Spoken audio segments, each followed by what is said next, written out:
இது உங்களின் கதைச்சரம் சேனல். இன்று நாம் காணவிருப்பது கல்கி அவர்களின் சிவகாமியின் சபதம் என்ற நாவலின் 3ஆம் பாகம், பிக்ஷுவின் காதல். அதிகாரம் 13. அஜந்தா குகையில். புலிகேசியின் உணர்ச்சி மிகுதியையோ கண்ணீரையோ கவனியாதவராக புத்த பிக்ஷு கீழ்வானத்தில் மிதந்து வந்த பூரணச்சந்திரனை பார்த்து கொண்டே மேலும் கூறினார். அந்த கிராதகர்கள் என்னை நீ என்றே எண்ணிக்கொண்டு பிடித்து போனார்கள். வன பிரதேசங்கள் எல்லாம் தாண்டி அப்பால் கொண்டு போனதும் என்னை குதிரை மேல் ஏறச் சொன்னார்கள். நான் குதிரை ஏறத் தெரியாமல் தவித்ததை பார்த்ததும் அவர்களுக்கு சந்தேகம் உண்டாயிற்று. நான் பாசாங்கு செய்கிறேனோ என்று அவர்கள் முதலில் எண்ணினார்கள். பிறகு உண்மையாகவே எனக்கு குதிரை ஏறத் தெரியவில்லை என்று அறிந்ததும் அவர்களுடைய தலைவன் என்னை என்னவெல்லாமோ கேள்விகள் கேட்டான். என்னுடைய விடைகளை கேட்டு அவர்கள் திகைத்தார்கள். உன்னுடைய காதுகளில் நீ குண்டலம் போட்டுக் கொண்டிருந்தாய், அதற்காக துவாரங்கள் இருந்தன. என் காதுகளில் துவாரமே இல்லை என்பதை பார்த்ததும் அவர்களுக்கு நான் நீ இல்லை என்பது நிச்சயமாக தெரிந்துவிட்டது. உன்னை பிடிக்க முடியாததனால் ஏற்பட்ட கோபத்தை எல்லாம் என் பேரில் காட்டி உபத்திரவப்படுத்தினார்கள். என்னை அடித்த அடியின் தழும்புகள் இதோ இன்னும் இருக்கின்றன என்று புத்த பிக்ஷு தம் முதுகை தொட்டு பார்த்து கொண்டார். ஐயோ அண்ணா, அந்த தழும்புகளை பார்த்து எத்தனையோ நாள் நான் தூக்கமின்றி தவித்திருக்கிறேன். ஆனால் அதையெல்லாம் எதற்காக இப்பொழுது ஞாபகப்படுத்துகிறாய் என்று புலிகேசி அலறினார். தம்பி, உனக்கு ஞாபகப்படுத்தவில்லை, எனக்கு நானே ஞாபகப்படுத்திக் கொள்கிறேன். அதையெல்லாம் இன்றைக்கு எண்ணி பார்த்தால் எனக்கு மன கஷ்டம் உண்டாகவில்லை, குதூகலம்தான் உண்டாகிறது. பரோபகாரம் செய்வதில் உள்ள பலன் இதுதான். ஒருவருக்கு ஒத்தாசை செய்வதற்காக நாம் கஷ்டப்பட்டோமானால் கஷ்டம் அதை அனுபவிக்கும் போது மட்டுமே நீடிக்கிறது. சீக்கிரத்தில் அது போய்விடுகிறது. அப்புறம் வாழ்நாள் உள்ளவரை நாம் செய்த உதவியை நினைத்து நினைத்து சந்தோஷப்படுகிறோம். ஆனால் தம்பி, அந்த பழைய கதையெல்லாம் இப்பொழுது ஞாபகப்படுத்துவது உனக்கு ஒருவேளை மன கஷ்டத்தை உண்டாக்கினால் நான் சொல்லவில்லை என்று நாகநந்தி நிறுத்தினார். அண்ணா, என்ன சொல்கிறாய்? எனக்கும் அந்த காலத்தை நினைத்தால் எத்தனையோ மகிழ்ச்சி உண்டாயிற்று. அப்படியானால் சரி, கொஞ்ச நேரம் வரையில் அந்த கிராதகர்கள் துன்புறுத்தியதெல்லாம் பொறுத்து கொண்டிருந்தேன். பொறுக்க முடியாமல் போன பிறகு நான் அஜந்தா புத்த சங்கிராமத்தை சேர்ந்தவன் என்று தெரிவித்தேன். உடனே அவர்கள் பயந்து விட்டார்கள். நான் அணிந்திருந்த உடைகள் எப்படி கிடைத்தன என்று கேட்டார்கள். பொய்கை கரையிலே அவை கிடைத்தனவென்றும் நான் அவற்றை வெறுமனே உடுத்தி கொண்டு பார்க்க ஆசைப்பட்டு உடுத்தி கொண்டதாகவும் சொன்னேன். என்னை அழைத்து கொண்டு திரும்பி அதே பொய்கை கரைக்கு வந்தார்கள். சுற்றி இருந்த வனப்பிரதேசம் எங்கும் தேடி பார்த்தார்கள். கடைசியில் ஏதோ காட்டு மிருகம் உன்னை கொன்று தின்றிருக்க வேண்டும் என்று தீர்மானித்துக் கொண்டு என்னை விட்டு விட்டு திரும்பி போய் சேர்ந்தார்கள். பிறகு நீ வழி கண்டுபிடித்து பத்திரமாக போய் சேர்ந்தாயோ என்னவோ என்ற கவலையுடன் நானும் அஜந்தாவை நோக்கி கிளம்பினேன்.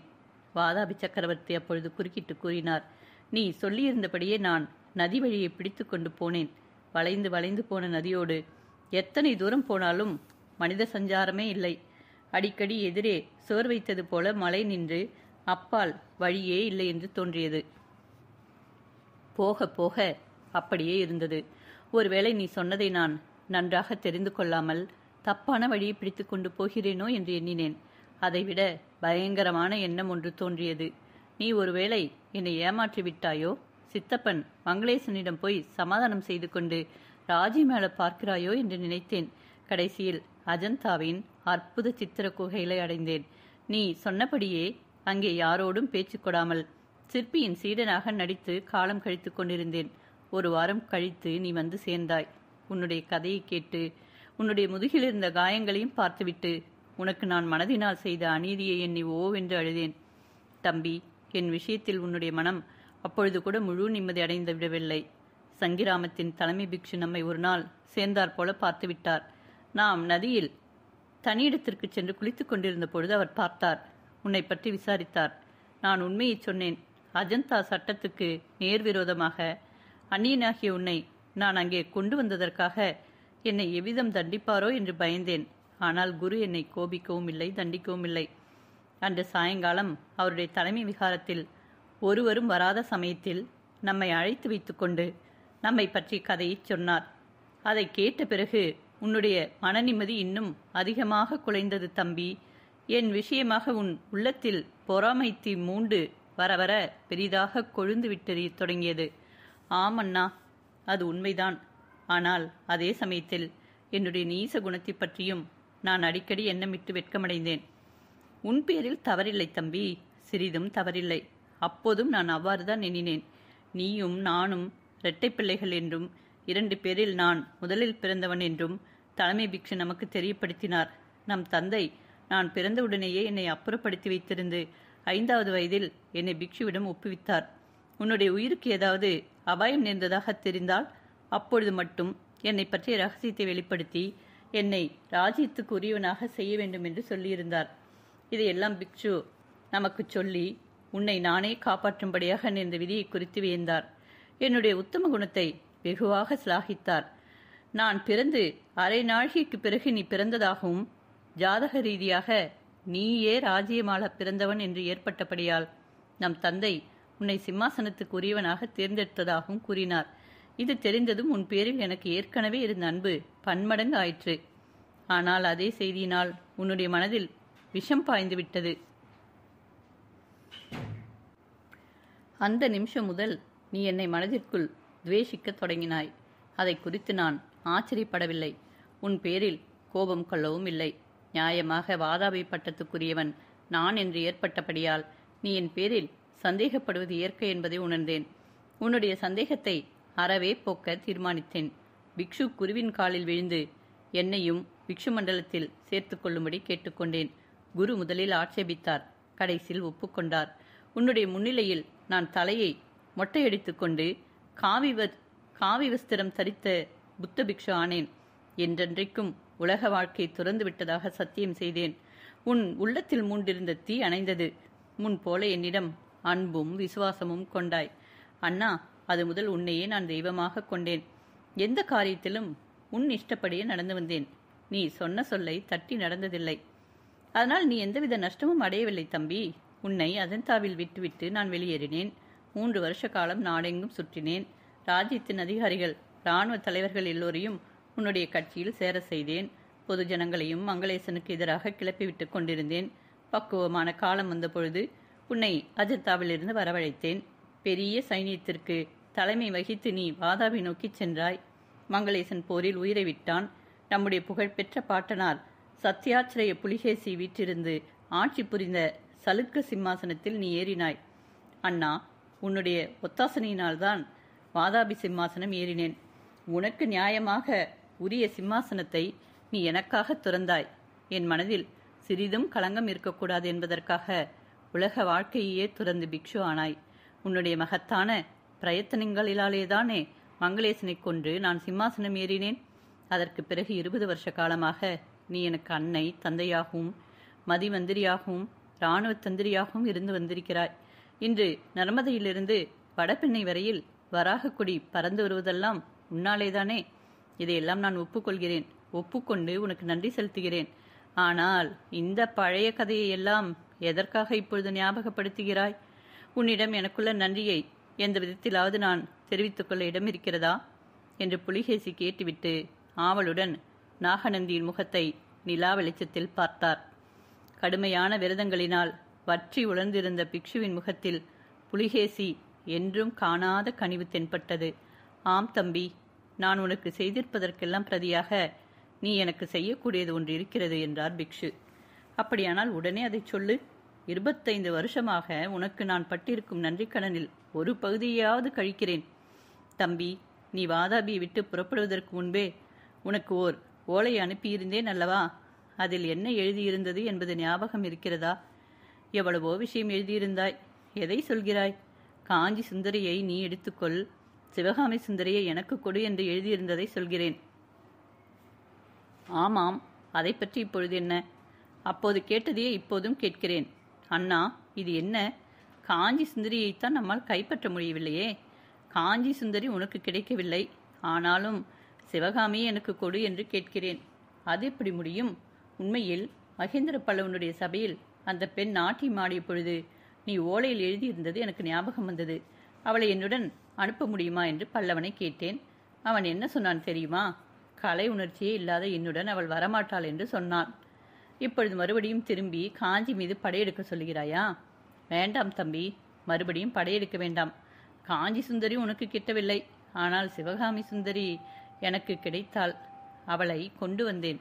என்ன, உண்மையாகவா? தம்பி, அவளுக்காகவே நான் உன்னைப் போல வேஷம் தரித்தேன். அவள் தந்தையின் உயிரை காப்பாற்றினேன். சிவகாமிக்காகவே படைத்தலைமை வகித்து மகேந்திர பல்லவனுடன் மணிமங்கலத்தில் போர் செய்தேன்.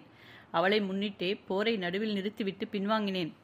அண்ணா, எல்லாம் விவரமாகச் சொல்லு என்று புலிகேசி கேட்க, நாகநந்தி தாம் 3 வருஷத்திற்கு முன்னால் தென்னாட்டுக்கு வந்ததிலிருந்து செய்ததையெல்லாம் விவரமாக கூறினார். எல்லாவற்றையும் கேட்ட புலிகேசி, அண்ணா, அந்த நாட்டிய பெண்ணின் மீது உண்மையாகவே நீ காதல் கொண்டிருப்பதாக சொல்கிறாய் என்று நம்பிக்கையில்லாத குரலில் வினவினார். ஆமாம் தம்பி, சத்தியமாகத்தான். ஆனால் நீ அஜந்தாவில் புத்த குருவின் முன்னால் செய்த பிரதிஜை என்னாவது? நாடெங்கும் காவி துணி அணிந்து ஸ்திரீலோலர்களாக திரியும் கள்ள பிக்ஷுக்களின் கூட்டத்தில் நீயும் சேர்ந்து விடப் போகிறாய் அண்ணா? தம்பி, இந்த கேள்வியை எதிர்பார்த்தேன். ஆனால் இதற்கு மறுமொழி சொல்லவும் ஆயத்தமாக இருக்கிறேன். ஆனால் 2 வார்த்தையில் சொல்ல முடியாது. விவரமாக சொல்ல வேண்டும். கேட்கிறாயா? கட்டாயம் கேட்கிறேன். ஆனால் சொல்லத்தான் வேண்டும் என்று உன்னை நான் கட்டாயப்படுத்தவில்லை. உனக்கு இஷ்டம் இருந்தால் சொல்லு, இல்லாவிட்டால் சொல்ல வேண்டாம் என்றார் வாதாபி சக்கரவர்த்தி. உண்மையில் மேற்படி விவரத்தை கேட்க புலிகேசியின் உள்ளம் துடிதுடித்தது. அதே கணத்தில் அவருடைய மனதில் அசூசையின் விதையும் விதிக்கப்பட்டது. இத்தனை நாளும் புத்த பிக்ஷுவின் இருதயத்தில் தன்னை தவிர வேறு யாரும் இடம் பெற்றதில்லை. அவருடைய அன்புக்கெல்லாம் தாமே உரியவராக இருந்தார். தம்முடைய நன்மையை தவிர பிக்ஷுவுக்கு வேறு எந்த விஷயத்திலும் கவலையும் கவனமும் இல்லாமல் இருந்தது. இவ்வளவு காலத்திற்கு பிறகு இப்பொழுது பெண் ஒருத்தி நாட்டியக்காரி அவருடைய உள்ளத்தில் இடம் பெற்றுவிட்டாள். ஆம், இப்போது என்னை காட்டிலும் அந்த பெண்ணிடம்தான் பிக்ஷுவுக்கு அபிமானம். அவள் படு நீலியாக இருக்க வேண்டும் என்று புலிகேசி தம் மனதிற்குள் அசூசையுடன் எண்ணமிட்டார். பிக்ஷுவின் காதல். புலிகேசியின் உள்ளத்தில் அசூசை என்னும் பாம்பு படமெடுத்து ஆடுவதை அறியாதவராக நாகநந்தி பிக்ஷு தமது இருதயத்தை திறந்து சொல்லத் தொடங்கினார். தம்பி, குழந்தை பிராயம் முதற்கொண்டு எனக்கு அறிவு தெளிந்த நாளிலிருந்து நான் அஜந்தா மலைக்குகைகளில் வளர்ந்து வந்தேன். அஜந்தா சங்கிராமத்தில் பிக்ஷுக்களும் அவர்களுடைய சிஷ்யர்களும் இருந்தார்கள். என் 20வது பிராயம் வரையில் உயிருள்ள பெண்ணை நான் பார்த்ததில்லை. அதாவது சதை, இரத்தம், எலும்பு, நகம் ஆகியவற்றால் ஆன மானிட பெண்ணை பார்த்ததில்லை. ஆனால் ஜீவனுள்ள பெண்களை பார்த்திருக்கிறேன். ஒருவனுடைய இருதய அந்தரங்கம் வரைக்கும் சென்று ஊடுருவி பார்க்கும் சக்தி வாய்ந்த விசால நயனங்களுடைய பெண்களை பார்த்திருக்கிறேன். மானிட குலத்துக்கு எட்டாத தெய்வீக சௌந்தரியம் வாய்ந்த மடமங்கையர்களை பார்த்திருக்கிறேன். அழகுக்கு அழகு செய்யும் திவ்ய ஆபரணங்களை அணிந்த அணங்குகளை பார்த்திருக்கிறேன். தங்கள் கூந்தலில் மலர் அணிந்ததனால் அம்மலருக்கு அழகை தந்த பெண்களை பார்த்திருக்கிறேன். சாந்தம் குடிகொண்ட பெண்களையும் கருணை வடிவமான பெண்களையும் மினுக்கி மயக்கும் மோகினி ரூபம் கொண்ட மாயப் பெண்களையும் பார்த்திருக்கிறேன். இவைகளையெல்லாம் அஜந்தா விகாரங்களில் உள்ள சுவர்களிலே பார்த்தேன். மகா சைத்திரிகர்களான பிக்ஷுக்கள் தீட்டிய அற்புத சித்திர வடிவங்களிலே பார்த்தேன். அந்த சித்திர வடிவங்கள் எல்லாம் என்னை பொறுத்தவரையில் உயிருள்ள ஸ்திரீ புருஷர்கள்தான். நான் அவர்கள் அருகில் சென்றதும் என்னை அவர்கள் வரவேற்பார்கள், முகமன் கூறுவார்கள், க்ஷேமம் விசாரிப்பார்கள். அவர்களுடன் நானும் மனம் விட்டு பேசுவேன். அவர்களுடைய க்ஷேம லாபங்களை விசாரிப்பேன். வெளி உலகத்து விஷயங்களை எல்லாம் அவர்களிடம் கேட்பேன். மௌன பாஷையில் அவர்கள் மறுமொழி சொல்வார்கள். இப்படி நான் தினம்தோறும் பார்த்து பேசி பழகிய சித்திர வடிவங்களுக்குள்ளே முக்கியமாக ஒரு பெண்ணின் வடிவம் என் சிந்தையை கவர்ந்திருந்தது. அவளுடைய பொன்னிற மேனியின் சோபையை அவள் இடையில் உடுத்தியிருந்த நீல நிற பட்டாடையும் மாந்தளிர் நிறத்து உத்திரையமும் அதிகமாக்கி காட்டின. புன்னகை பூத்த அவளுடைய இதழ்களில் செந்நிறமும் அவளுடைய கருங்கூந்தலில் குடியிருந்த செவ்வாம்பல் மலரின் சிவப்பு நிறமும் ஒன்றையொன்று தூக்கி அடித்தன. தாமரை இதழ் போல வடிவம் அமைந்த அவளுடைய கண்களின் கருவிழிகள் என் இருதயத்தை ஊடுருவி நோக்கிய பொழுது என் இருதயத்தில் நான் அதுகாரும் அருந்திராத வேதனையும் இன்பமும் உண்டாயின. அந்த சித்திர உருவம் தீட்டப்பட்டிருந்த விகாரத்தின் எந்த பக்கத்தில் எந்த மூலையில் நின்று பார்த்தாலும் அந்த பத்மலோசினியின் கண்கள் என்னையே நோக்குவது போல இருந்தன. அவ்வளவு அற்புத வேலைத்திறமையுடன் யாரோ ஒரு சைத்திரிக பிரம்மா அவ்வுருவத்தை தீட்டியிருந்தார். அந்த சித்திரத்தை வரைந்து 300 வருஷங்களுக்கு மேல் ஆகியிருந்த போதிலும் வர்ணங்கள் சிறிதும் மங்காமல் நேற்று எழுதியவள் போல விளங்கின. அந்த சித்திர பெண்ணின் உருவத்தில் இன்னொரு விசேஷம் இருந்தது. அவள் இடை வளைந்து நின்ற நிலையும் அவளுடைய கரங்களும் கழுத்தும் அமைந்திருந்த தோற்றத்தில் காணப்பட்ட நெளிவும் அவள் ஏதோ ஒரு விசித்திரமான காரியத்தில் ஈடுபட்டிருக்கிறாள் என்பதை புலப்படுத்தின. ஆனால் அவள் என்ன செய்து கொண்டிருக்கிறாள் என்பது எனக்கு புலப்படவில்லை. என் மனதிற்குள் எவ்வளவோ யோசனை செய்தும் அதை என்னால் அறிய முடியவில்லை. கடைசியில் சைத்திரிக பிக்ஷு ஒருவரை கேட்டேன். அவர் அந்த பெண் பரதநாட்டியம் ஆடுகிறாள் என்று சொன்னார். பிறகு பரதநாட்டியம் என்றால் என்னவென்று தெரிந்து கொள்ள விரும்பினேன். பரத சாஸ்திரம் என்னும் ஒரு நூல் இருப்பதாக தெரிந்து கொண்டு அந்த நூலை சம்பாதித்து படித்தேன். பரதநாட்டிய கலையின் பல அம்சங்களையும் நன்கு தெரிந்து கொண்டேன். இதற்கு பிறகு அந்த ஓவிய கன்னியின் உள்ள காட்சியில் பரதநாட்டியம் ஆடத் தொடங்கினாள். பரதநாட்டிய கலைக்குரிய பலவித தோற்றங்களில் அவள் காட்சியளித்தாள். பற்பல முத்திரைகள், அஸ்தங்கள், பலவித அபிநய தோற்றங்கள் என் கற்பனையில் தோன்றிக்கொண்டே இருந்தன. பகலிலும் இரவிலும் சதா சர்வகாலமும் அந்த கற்பனை பெண்ணின் உள்ளத்தை கொள்ளை கொண்டிருந்தாள். அப்பொழுதுதான் எனக்கு முதலில் வெளி உலகத்துக்கு போக வேண்டும், நாடு நகரங்களில் வாழும் ஸ்திரீ புருஷர்களை பார்க்க வேண்டும் என்ற ஆசை உண்டாயிற்று. ஒருவேளை அந்த மாதிரி உண்மையாகவே ஒரு பெண் எங்கேனும் இருக்கலாம் அல்லவா என்ற சபலம் ஏற்பட்டது. இந்த ஆசை காரணமாகவே அஜந்தா நதி வழியை பிடித்துக்கொண்டு வெளியே வந்து மலையடிவாரத்து கானகங்களிலே நான் சுற்ற ஆரம்பித்தேன். அப்போதுதான் தம்பி, ஒரு நாள் உன்னை பார்த்தேன். பேச்சு மூச்சற்று கிடந்த உன் உடம்பில் பிராணனை ஊட்டினேன். அது முதல் என் மனப்போக்கில் ஒரு மாறுதல் உண்டாயிற்று. சித்திரத்தில் பார்த்து கற்பனையில் நான் வளர்த்து வந்த பெண் சிறிது சிறிதாக என் உள்ளத்திலிருந்து மறையலானாள். அவள் இருந்த இடத்தில் நீ வந்து சேர்ந்தாய். நீ என் சொந்த உடன் பிறந்த சகோதரன், என்னுடன் இரத்த தொடர்புடையவன் என்பதை அறிந்த பிறகு என் இருதயத்தில் அந்த சித்திர நாட்டியக்காரிக்கு சிறிதும் இடமில்லாமல் போய்விட்டது. தம்பி, சிறிது காலத்திற்கெல்லாம் நீயும் நானும் அஜந்தா மலை குகையை விட்டு வெளியேறினோம். நீ வாதாபி சிம்மாசனம் ஏறினாய். நீயும் நானுமாக எத்தனையோ யுத்தங்கள் நடத்தி ஜெயித்தோம். எத்தனையோ ராஜதந்திரங்களையும் இராணுவ தந்திரங்களையும் கையாண்டு வெற்றி பெற்றோம். துங்கபத்திரையிலிருந்து நர்மதை நதி வரையில் சலுக்க சாம்ராஜ்யம் படர்ந்து தழைத்தது. உத்தராபத ஹர்ஷவர்த்தன சக்கரவர்த்தியும் வராக கொடியைக் கொண்டு அஞ்சலானார். இந்த நாட்களில் நான் ஏற்றுக்கொண்டிருந்த பிக்ஷு விரதத்தை நிறைவேற்றுவது எனக்கு கொஞ்சமும் கஷ்டமாக இல்லை. வாதாபி நகரத்திலும் மற்றும் நான் யாத்திரை செய்த பட்டணங்களிலும் கிராமங்களிலும் எத்தனையோ ஸ்திரீகளை நான் பார்த்தேன். அஜந்தா குகை சுவர்களில் நான் பார்த்த சித்திர பெண் வடிவங்களோடு ஒப்பிடும் பொழுது இந்த மானிட பெண்கள் அழகற்ற அவலட்சண வடிவங்களாக தோன்றினார்கள். அந்த சித்திர பெண்களை பார்த்து அவர்களுடைய அழகை வியந்த கண்களினால் இந்த சாதாரண மானிட ஸ்திரீகளை பார்க்கவே முடியவில்லை. உலகத்திலேயே மனிதர்கள் எண்ணத்திற்காக ஸ்திரீகள் மீது மோகம் கொண்டு பைத்தியம் பிடித்து அலைகிறார்கள் என்று எண்ணி வியந்தேன் தம்பி. பிறகு பின் ஒருவராக நீ 6 பெண்களை மணந்த பொழுது உன்னுடைய பரிதாப நிலை குறித்து இறங்கினேன். இத்தனை நேரம் மௌனமாக இருந்து கேட்டுக்கொண்டிருந்த புலிகேசி இப்பொழுது குறுக்கிட்டு கூறினார். ஆமண்ணா, அதையெல்லாம் நினைத்தால் ஏன் அந்த பைத்தியக்காரத்தனங்களில் இறங்கினோம் என்று எனக்கும் ஆச்சரியமாகத்தான் இருக்கிறது. என்ன செய்யலாம், எங்களுக்கெல்லாம் அனுபவித்த பிறகுதான் புத்தி வருகிறது. நீயோ பெண் மோகம் என்பது எவ்வளவு அசட்டுத்தனம் என்பதை முன்னதாகவே கண்டு கொண்டு விட்டாய். புலிகேசி சக்கரவர்த்தி விதம் கூறிய பொழுது அவருடைய தொனியில் சிறிது பரிகாசம் கலந்திருப்பதாக தோன்றியது. ஆனால் அறிவு கூர்மை மிக படைத்த பிக்ஷுவுக்கு அச்சமயம் அது தெரியவில்லை. அவர் மேலும் கூறினார். இல்லை தம்பி, இல்லை. உன்னுடைய புகழ்ச்சிக்கு நான் அருகனல்ல. நீங்கள் எல்லோரும் பட்டு அனுபவித்த பிறகு உண்மையை கண்டு கொண்டீர்கள். ஆனால் நானோ எத்தனையோ காலம் துறவரத்தை அனுஷ்டித்த பிறகு, யவன பிராயத்தையெல்லாம் இழந்துவிட்ட பிறகு ஒரு பெண்ணின் காதலுக்கு வயமானேன். ஆனால் என்னுடைய காதல் மற்ற உலக மாந்தரின் காதலை ஒத்ததன்று. அதை பற்றி சொல்வதற்கு முன்னால் நான் காதல் வயப்பட்ட வரலாற்றை சொல்லிவிட வேண்டும்.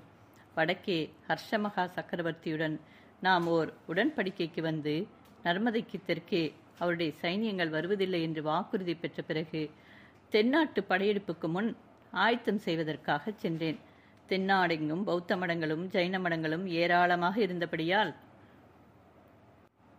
என்னுடைய வேலை மிகவும் சுலபமாக இருந்தது. காஞ்சி ராஜவிகாரத்திலே கூட நமக்காக வேலை செய்யும் பிக்ஷுக்கள் கிடைத்தார்கள். பிறகுதான் உனக்கு சைனியத்துடன் கிளம்பும்படி ஓலை அனுப்பினேன். அனுப்பிவிட்டு நான் மதுரைக்கு பிரயாணப்படுவதற்கு முன்னால் என் வாழ்க்கையிலேயே முக்கியமான சம்பவம் நிகழ்ந்துவிட்டது. தம்பி, சலுக்க சாம்ராஜ்யத்தின் விஸ்தரிப்புக்கான வேலைகளில் நான் பூரணமாக ஈடுபட்டிருந்த போதிலும் இடையிடையே சிற்ப சித்திரக்கலைகளில் என் மனம் செல்லாமல் தடுக்க முடியவில்லை. காஞ்சியில் சில அற்புதமான சிற்பங்களை பார்த்தேன். மாமல்லபுரம் என்று புதிதாக பெயர் பெற்ற துறைமுகத்துக்கருகில் சில அதிசயமான சிற்ப வேலைகள் நடைபெறுவதாக கேள்விப்பட்டேன். மதுரைக்கு போகும் முன் அவற்றை பார்க்க வேண்டும் என்று சென்றேன். மாமல்லபுரத்து சிற்பங்களில் உண்மையில் அதிசயமாகவே இருந்தன. அந்த வேலைகளை நடத்தி வைக்கும் பெரிய சிற்பி ஒருவர் ஆரண்யத்தின் நடுவில் வீடு கட்டிக்கொண்டு வசிப்பதாக கேள்விப்பட்டேன். அவரை பார்க்க வேண்டும் என்று விரும்பி அவருடைய சிற்ப வீட்டை தேடிக்கொண்டு போனேன். அந்த மகா சிற்பியின் வீட்டில் பல அற்புதங்களை கண்டேன். முக்கியமாக ஆயனர் அப்போது செய்வதில் ஈடுபட்டிருந்த நடன சிலைகள் என் மனதை பெரிதும் கவர்ந்தன. அஜந்தாவின் புத்த விகாரத்தின் சுவரில் நான் பார்த்த நடன பெண்ணின் உருவத்தை அவை எனக்கு நினைவூட்டின. அந்த நடன சிலைகளை பார்த்து வியந்து கொண்டிருந்த பொழுது ஒரு மகா அற்புதம் நிகழ்ந்தது. வீட்டின் பின்கட்டிலிருந்து ஒரு பெண் உருவம் நாங்கள் இருந்த சிற்ப மண்டபத்துக்கு வந்தது. ஊனும் உடலும் உயிரும் உள்ள உருவம்தான். ஆனால் அஜந்தா சுவரில் நான் பார்த்த சித்திரத்திற்கும் இந்த உருவத்திற்கும் அணுவளவும் வேற்றுமை இல்லை. அதே பூரண சந்திரனையொத்த முகம், பொன்னிற மேனி, அதே வர்ணமுள்ள உடைகள், நெஞ்சை ஊடுருவி பார்க்கும் நீண்ட நயனங்கள், கூந்தலை எடுத்து கட்டியிருந்த விதமும் அப்படியே. சற்று நான் காண்பது உண்மையான தோற்றமா அல்லது சித்த பிரம்மையா என்று பிரமித்திருந்தேன். அந்த உருவம் அதன் செவ்விதழ்களை சிறிது விரித்து, அப்பா, இந்த சுவாமிகள் யார் என்று கேட்ட பிறகுதான் இதெல்லாம் உண்மை என்று உணர்ந்தேன். ஆயன சிற்பி என்னை பார்த்து, இவள் என்னுடைய மகள் சிவகாமி. இவளுடைய நடன தோற்றங்களைத்தான் நான் சிலை வடிவங்களாக அமைத்திருக்கிறேன் என்றார். சிறிது நேரத்திற்கெல்லாம் சிவகாமி நடனமாடினாள். தம்பி, அந்த நேரம் முதல் இந்த உலகமே எனக்கு புதிய உலகமாக மாறிவிட்டது. இவ்வுலகில் யுத்தத்தையும் ராஜதந்திரத்தையும் ராஜ்யபாரத்தையும் விட முக்கியமான காரியங்களும் இருக்கின்றன என்பதை உணர்ந்தேன். அஜந்தா அடிவாரத்தில் உன்னை சந்திப்பதற்கு முன்னால் சில காலம் அங்கே நான் கண்ட நடன சித்திரம் எப்படி என் உள்ளத்தை கவர்ந்ததோ, அல்லும் பகலும் அதே நினைவாக இருக்கச் செய்ததோ, அதே மாதிரி இப்பொழுது சிவகாமியின் உருவம் என் உள்ளத்தை கவர்ந்தது. உள்ளத்தை மட்டுமா, ஊனையும் உயிரையும் உயிரின் ஒவ்வொரு அணுவையும் கவர்ந்து விட்டது. ஆம் தம்பி, சிவகாமியிடம் நான் காதல் கொண்டேன், பிரேமி கொண்டேன், மோகம் கண்டேன். இன்னும் உலகத்து பாஷைகளில் என்னென்ன வார்த்தைகள் அன்பையும் ஆசையும் குறிப்பதற்கு இருக்கின்றனவோ அவ்வளவு வார்த்தைகளையும் குறிப்பிட்ட போதிலும் காணாது என்று சொல்லக்கூடிய வண்ணம் அவள் மீது பிரியம் கொண்டேன். காதல், பிரேமை, மோகம் என்னும் வார்த்தைகளை இந்த உலகம் தோன்றிய நாள் முதல் கோடானி கோடானி மக்கள் எத்தனையோ கோடி தடவை உபயோகித்திருக்கிறார்கள். ஆனால் அந்த வார்த்தைகள் மூலம் நான் குறிப்பிடும் உணர்ச்சியை அவர்கள் அறிந்திருக்க மாட்டார்கள். என்னுடைய காதலில் தேக தத்துவம் என்பது சிறிதும் கிடையாது. சிவகாமியின் உருவத்தைக் கண்டு நான் மோகித்து விடவில்லை. அவளுடைய உருவத்தைக் காட்டிலும் அழகிய சித்திர சிற்ப வடிவங்களை நான் கண்டிருக்கிறேன். சிவகாமியின் பசும்பொன் மேனி நிறத்திற்காக அவள் மீது நான் காதல் கொள்ளவில்லை. அந்த மேனி நிறத்தை காட்டிலும் பிரகாசமான பொன்னிறத்தை இதோ இந்த சந்திரனிடம் காணலாம். சிவகாமியின் கண்ணழகைக் கண்டு நான் மயங்கிவிடவில்லை. அவள் வளர்த்த ரதி என்னும் மான்குட்டியின் மருண்ட கண்கள் சிவகாமியின் கண்களைக் காட்டிலும் அழகானவை. சிவகாமியின் உடம்பின் மென்மைக்காக அவள் மீது நான் ஆசை கொள்ளவில்லை. அவளுடைய உடம்பை காட்டிலும் அதிக மென்மை பொருந்திய எத்தனையோ புஷ்பங்கள் உலகில் இருக்கின்றன. ஆம் தம்பி, நான் சிவகாமியிடம் கொண்டிருந்த காதலில் தேக தத்துவம் என்பதே கிடையாது. ஆகையால் 25 ஆண்டுகளுக்கு முன்னால் உனக்காக நான் ஏற்றுக்கொண்ட பிக்ஷு விரதத்துக்கு சிவகாமியினால் யாதொரு பங்கமும் நேரவில்லை. இவ்விதம் நாகநந்தி சொல்லி வந்த பொழுது அவருடைய முகத்தில் அசாதாரணமான ஒரு கிளர்ச்சி காணப்பட்டது. புலிகேசி தம் மனதில், இதென்ன ஒரு வகை விசித்திரமான பைத்தியம் போல இருக்கிறதே, மகேந்திரனுடைய சிறையில் வெகு காலம் கிடந்ததினால் புத்தி மாற்றாட்டமாகிவிட்டதா என்று எண்ணமிட்டார். புலிகேசின் முகபாவத்தை கொண்டு இதை ஊகித்து உணர்ந்த நாகநந்தி கூறினார், இல்லை தம்பி, இல்லை, எனக்கு பைத்தியம் பிடித்து விடவில்லை. இவ்வளவு தெளிவாக என்னுடைய அறிவு இதற்கு முன் எப்பொழுதும் இருந்ததில்லை. எனக்கு உண்மையில் சிவகாமியின் மீது ஆசையே கிடையாது. அவளை ஆட்கொண்டிருக்கும் கலை தெய்வத்தினமிடம்தான் மோகம். சிவகாமி சுயப்பிரஜை இழந்து தன்னை மறந்து ஆனந்த வெளியில் மிதந்து நடனமாடும் பொழுது நானும் தன் வசமிழந்து விடுகிறேன். அப்பொழுது எனக்கு உண்டாகும் ஆனந்தம் இந்த உலகில் வேறெந்த காரியத்திலும் ஏற்பட்டதில்லை தம்பி. மகேந்திர பல்லவனை நான் எவ்வளவோ பகைக்கிறேன், துவேஷிக்கிறேன். ஆனால் ஒரே ஒரு விஷயத்தில் மகேந்திரனும் நானும் ஒரே அபிப்பிராயம் கொண்டவர்கள். சிவகாமி கேவலம் மனிதர்களுக்கு மனைவியாக பிறந்தவள் அல்லவென்றும் அவளுடைய அற்புத கலை தெய்வத்துக்கே அர்ப்பணமாக வேண்டிய கலை என்றும் ஒரு நாள் ஆயனரிடம் மகேந்திர பல்லவன் சொன்னான். புத்தர் சிலையின் பின்னாலிருந்து அதை நான் கேட்டேன். அவனுடைய கூற்றை மனதிற்குள் பூரணமாக ஆமோதித்தேன் தம்பி. நீ நிச்சயமாக நம்பலாம். சிவகாமியிடம் நான் கொண்ட காதலினால் என்னுடைய பிக்ஷு விரதத்திற்கு யாதொரு பங்கமும் நேராது என்று முடித்தார் நாகநந்தி அடிகள். புலிகேசியின் வாக்குறுதி. புலிகேசி சக்கரவர்த்தி முகத்தில் புன்னகையுடன், அடிகளே, தங்களுடைய பிக்ஷு விரதத்திற்கு நாட்டிய பின் சிவகாமியினால் பங்கம் நேராமல் இருக்கலாம். ஆனால் நம்முடைய தென்னாட்டு படையெடுப்புக்கு அந்த பெண் தெய்வத்தினால் பங்கம் நேர்ந்து விட்டது என்றார். பிக்ஷு வியப்பும் கோபமும் கலந்த குரலில், அது எப்படி? படையெடுப்புக்கும் சிவகாமிக்கும் என்ன சம்பந்தம்? மகேந்திர பல்லவனுடைய சூழ்ச்சி திறமையினால் அல்லவா நமது உத்தேசம் நிறைவேறவில்லை என்று கேட்டார். அடிகளே, மகேந்திரனுடைய சூழ்ச்சித்திறனுக்கு தங்களுடைய சூழ்ச்சித்திறன் குறைவானதா? யுத்த அரங்கத்தில் நாம் சில சமயம் தோல்வியடைந்திருக்கிறோம். ஆனால் அரசியல் தந்திரத்தில் இதற்கு முன்னால் எப்பொழுதாவது நாம் தோல்வியடைந்ததுண்டா? சிவகாமியிடமோ அவளை ஆட்கொண்ட கலை தெய்வத்திடமோ தங்களுக்கு மோகம் ஏற்பட்டிராவிட்டால் மகேந்திர பல்லவன் தங்களை சிறைப்பிடித்திருக்க முடியுமா? தங்களுடைய திருவுள்ளத்தை பரிசோதனை செய்து உண்மையை சொல்லுங்கள். இவ்விதம் புலிகேசி கூறிய பொழுது பிக்ஷுவின் முகத்தில் தோன்றிய கோபக்கூறி மறைந்து வெட்கம் கலந்த பிடிவாதம் காணப்பட்டது. தரையை நோக்கி தலையை குனிந்த வண்ணம், சக்கரவர்த்தி, இந்த அறிவிழந்த பிக்ஷுவை மன்னித்து விடுங்கள். சாம்ராஜ்யத்தின் தொண்டுக்கு நான் இனி தகுதி இல்லாதவன். இத்தனை காலமாக நான் செய்திருக்கும் சேவையை முன்னிட்டு மன்னித்து விடுதலை கொடுங்கள் என்றார் பிக்ஷு. அண்ணா, இது என்ன விளையாட்டு? இல்லை தம்பி, விளையாட்டு இல்லை. உண்மையாகத்தான் சொல்கிறேன். எனக்கு விடை கொடு, நான் போகிறேன். எங்கே போவதாக உத்தேசம்? எங்கேயாவது மனிதர்களுடைய கண்காணாத இடத்துக்கு போகிறேன். அஜந்தாவை போன்ற இன்னொரு மலைப்பிரதேசத்தை கண்டுபிடித்து உள்ளே யாரும் எளிதில் வர முடியாத இடத்திற்கு போய்விடுகிறேன். அங்கே சிவகாமியை நடனமாடச் சொல்லி பார்த்து கொண்டே என் மிகுதி ஆயுளையும் கழித்து விடுகிறேன். அண்ணா, அப்படி தனியாக சிவகாமியை நீ கொண்டு போய் வைத்துக் கொண்டிருந்தால் அந்த பெண் நடனமாடுவாளா? கலைஞர்களின் இயல்பு உனக்கு தெரியாது தம்பி. பெரிய சாம்ராஜ்யத்தை ஆளும் சக்கரவர்த்தியின் அதிகாரத்தினால் சிவகாமியை ஆடச் சொல்ல முடியாது. ஆனால் நிற்க நிழல் இல்லாத இந்த ஏழை பிக்ஷுவினால் சிவகாமியை ஆடச் செய்ய முடியும். ஓஹோ, ஆம் தம்பி. அதனாலே தான் நான் உன்னைப் போல வேஷம் தரித்திருக்கும் வரையில் அவளை நடனம் ஆடச் சொல்லவில்லை. அண்ணா, இந்த பைத்தியம் உனக்கு வேண்டாம். சிவகாமியை காஞ்சிக்கு திருப்பி அனுப்பி விடுகிறேன். இல்லாவிட்டால் நம் தளபதிகளில் யாராவது ஒருவனுக்கு அவளை கல்யாணம் செய்து கொடுத்து விடுவோம். பிக்ஷுவின் கண்களில் கோபக்கனல் பறந்தது. தம்பி, சிவகாமியை பெண்டாளும் எண்ணத்துடன் அவள் அருகில் நெருங்குகிறவன் யமனுலகம் போக ஆயத்தமாக இருக்க வேண்டும் என்றார். அண்ணா, மாமல்லன் யமனுலகம் போய்விட்டானா என்று புலிகேசி பரிகாச குரலில் கேட்டார். இல்லை, அந்த நிர்மூடன் அதை காட்டிலும் கொடிய தண்டனையை இந்த உலகத்திலே அனுபவிக்கப் போகிறான். கேள் தம்பி, மாமல்லனை இந்த கையினாலேயே கொன்றுவிட தீர்மானித்திருக்கிறேன். 2-3 தடவை சந்தர்ப்பங்களும் வாய்த்தன. ஆனால் கடைசி நேரத்தில் என் மனதை மாற்றிக்கொண்டேன். ஆகா, நீ மட்டும் உன் மனதை மாற்றிக்கொள்ளாமல் மாமல்லனை கொன்றிருந்தால் பல்லவ ராஜ்யத்தில் இப்பொழுது வராக கொடி பறந்து கொண்டிருக்கும். மகேந்திர பல்லவனும் மதுரை பாண்டியனும் நம் காலில் கீழே கிடந்திருப்பார்கள். ஒருவேளை அப்படியாக இருக்கலாம். ஆனால் சிவகாமியை தன்னுடைய சுகபோக பொருளாக்கிக் கொள்ள நினைத்த மாமல்லனுக்கு அது தக்க தண்டனையாக இராது. இப்பொழுது என்ன தண்டனை? அவனுடைய ஆருயிர் காதலியை சலுக்கர் கொண்டு போன செய்தி வாழ்நாளெல்லாம் அவனுக்கு நரக வேதனை அளிக்கும். இரவு பகல் அவன் மனதை அரித்து கொண்டிருக்கும். இதை காட்டிலும் அவனுக்கு தண்டனை வேறு கிடையாது. நல்லதண்ணா, இப்பொழுது என்ன சொல்கிறாய்? ராஜ ரீக விவகாரங்களிலிருந்து அடியோடு விலகிக் கொள்வதாக சொல்கிறேன். 25 வருஷம் உனக்காகவும் சாம்ராஜ்யத்திற்காகவும் உழைத்தேன். இனிமேல் சில காலம் எனக்காக வாழ்கிறேன். தம்பி, எனக்கு விடை கொடு. எங்கேனும் ஏகாந்தமான பிரதேசத்தை தேடிச் செல்கிறேன். அண்ணா, ராஜ்ய விவகாரங்களிலிருந்து விலகிக்கொள். அதற்காக காடு மலை தேடி போக வேண்டாம். வாதாபியிலேயே ஒரு நல்ல மாளிகையை பார்த்து எடுத்துக்கொள். வேண்டுமானால் அதில் ஒரு நடன மண்டபம் கட்டிக்கொள். சிவகாமி அதில் ஆனந்தமாக நடனமாடட்டும். நீ பார்த்து கொண்டே இரு.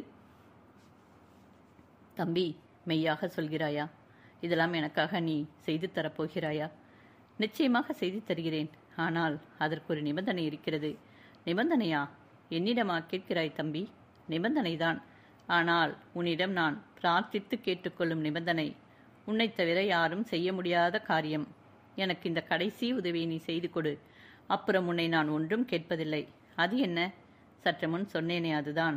வேங்கியில் விஷ்ணுவர்தனன் படுகாயப்பட்டு கிடப்பதாக செய்தி வந்திருக்கிறது. நாடெல்லாம் கலகமும் குழப்பமுமாக இருக்கிறதாம். நீ அங்கு உடனே போய் அவனை காப்பாற்ற வேண்டும். என்னைப் போல விஷ்ணுவும் உன் உடன் பிறந்த சகோதரன் தானே? உடன் பிறந்த சகோதரன்தான். ஆனால் அவனுக்கு என்னை கண்டால் பிடிப்பதே இல்லை. அவனிடமிருந்து நான் பாராவையை பிரித்து விரட்டிய குற்றத்தை அவன் மன்னிக்கவே இல்லை. அண்ணா, பார்வை கவியை ஏன் விஷ்ணுவிடமிருந்து நீ பிரித்தாய்? அதனால் எப்பேற்பட்ட விபத்துக்கள் நேர்ந்தன? எல்லாம் அவனுடைய நன்மைக்காகத்தான் செய்தேன்.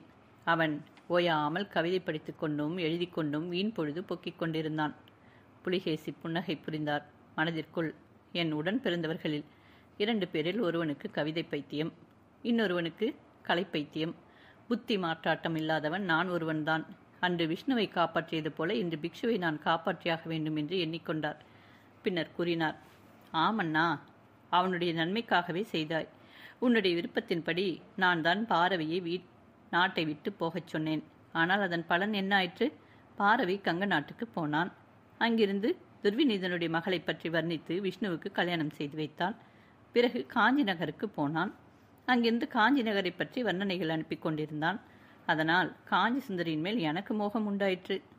அந்த பழைய கதைகளெல்லாம் எதற்காக சொல்கிறாய்? உனக்கு பிடிக்காவிட்டால் சொல்லவில்லை. ஆனால் இந்த கடைசி உதவியை நீ எனக்கு செய்துவிடு அண்ணா. நாம் தான் காஞ்சியை கைப்பற்ற முடியாமல் திரும்பினோம். வேங்கியிலிருந்து விஷ்ணுவர்தனனும் தோல்வியடைந்து திரும்பினால் அதை காட்டிலும் நம்முடைய குலத்துக்கு அவமானம் வேண்டியதில்லை. இந்த ஒரே ஒரு உதவி மட்டும் செய்துவிடு. உன்னுடன் நமது பாதி படையை அழைத்து கொண்டு போ. புத்த பிக்ஷு சற்று யோசித்துவிட்டு, ஆகட்டும் தம்பி, ஆனால் எனக்கு ஒரு வாக்குறுதி தர வேண்டும் என்றார். சிவகாமியை பத்திரமாக பாதுகாக்க வேண்டும் என்பதுதானே? அப்படியே வாக்குறுதி தருகிறேன்.